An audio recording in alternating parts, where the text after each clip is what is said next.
The Art of War by Sun Tzu, translated by Lionel Giles. Part 5. Energy. Sun Tzu said, "The control of a large force is the same principle as the control of a few men. It is merely a question of dividing up their numbers." Fighting with a large army under your command is nowise different from fighting with a small one. It is merely a question of instituting signs and signals. To ensure that your whole host may withstand the brunt of the enemy's attack and remain unshaken, this is effected by maneuvers direct and indirect.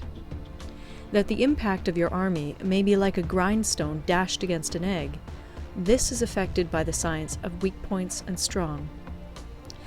In all fighting, the direct method may be used for joining battle, but indirect methods will be needed in order to secure victory. Indirect tactics, efficiently applied, are inexhaustible as heaven and earth, unending as the flow of rivers and streams. Like the sun and moon, they end but to begin anew. Like the 4 seasons, they pass away to return once more. There are not more than 5 musical notes, yet the combinations of these 5 give rise to more melodies than can ever be heard. There are not more than 5 primary colors, blue, yellow, red, white, and black, yet in combination they produce more hues than can ever be seen. There are not more than 5 cardinal tastes, sour, acrid, salt, sweet, bitter, yet combinations of them yield more flavors than can ever be tasted. In battle, there are not more than 2 methods of attack, the direct and the indirect, yet these 2 in combination give rise to an endless series of maneuvers. The direct and the indirect lead on to each other in turn. It is like moving in a circle. You never come to an end. Who can exhaust the possibilities of their combination? The onset of troops is like the rush of a torrent which will even roll stones along in its course. The quality of decision is like the well-timed swoop of a falcon, which enables it to strike and destroy its victim. Therefore, the good fighter will be terrible in his onset and prompt in his decision. Energy may be likened to the bending of a crossbow, decision to the releasing of a trigger. Amid the turmoil and tumult of battle, there may be seeming disorder, and yet no real disorder at all. Amid confusion and chaos, your array may be without head or tail, yet it will be proof against defeat. Simulated disorder postulates perfect discipline. Simulated fear postulates courage. Simulated weakness postulates strength. Hiding order beneath the cloak of disorder is simply a question of subdivision. Concealing courage under the show of timidity presupposes a fund of latent energy.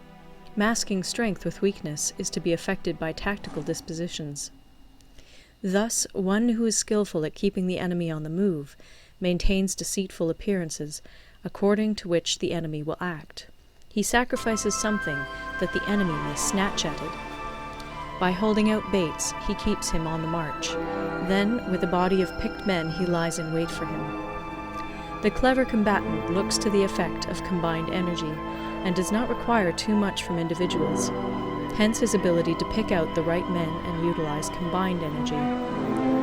When he utilizes combined energy, his fighting men become as it were like unto rolling logs or stones, for it is the nature of a log or stone to remain motionless on level ground, and to move when on a slope.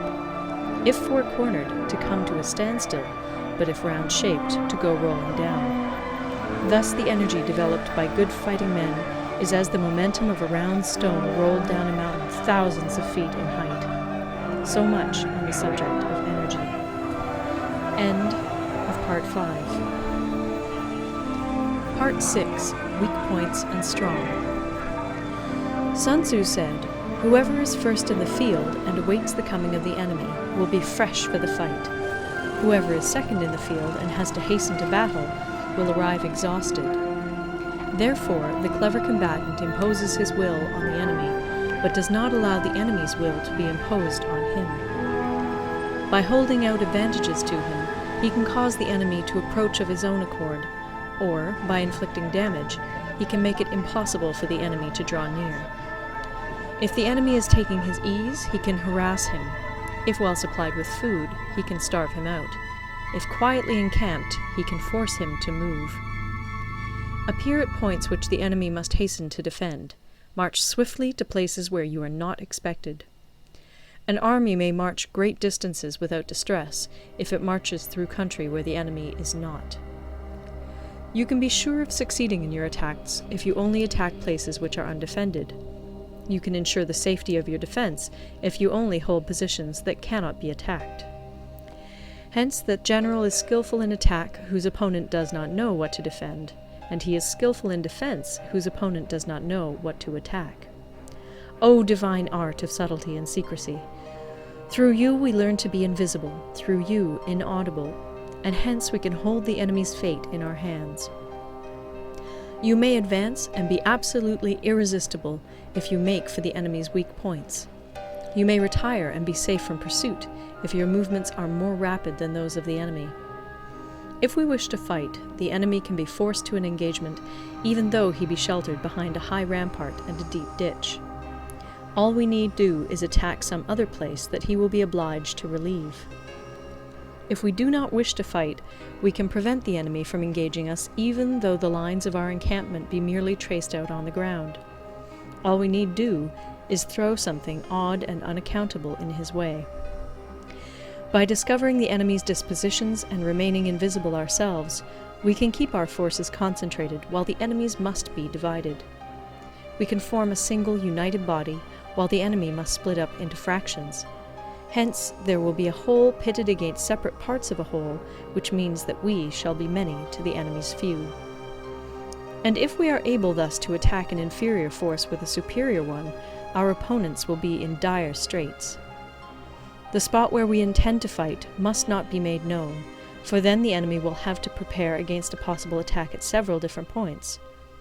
And his forces being thus distributed in many directions, the numbers we shall have to face at any given point will be proportionately few. For should the enemy strengthen his van, he will weaken his rear. Should he strengthen his rear, he will weaken his van. Should he strengthen his left, he will weaken his right. Should he strengthen his right, he will weaken his left. If he sends reinforcements everywhere, he will everywhere be weak. Numerical weakness comes from having to prepare against possible attacks. Numerical strength from compelling our adversary to make these preparations against us. Knowing the place and the time of the coming battle, we may concentrate from the greatest distances in order to fight. But if neither time nor place be known, then the left wing will be impotent to succour the right equally impotent to succour the left, the van unable to relieve the rear, or the rear to support the van. How much more so if the furthest proportions of the army are anything under 100 li apart, and even the nearest are separated by several li.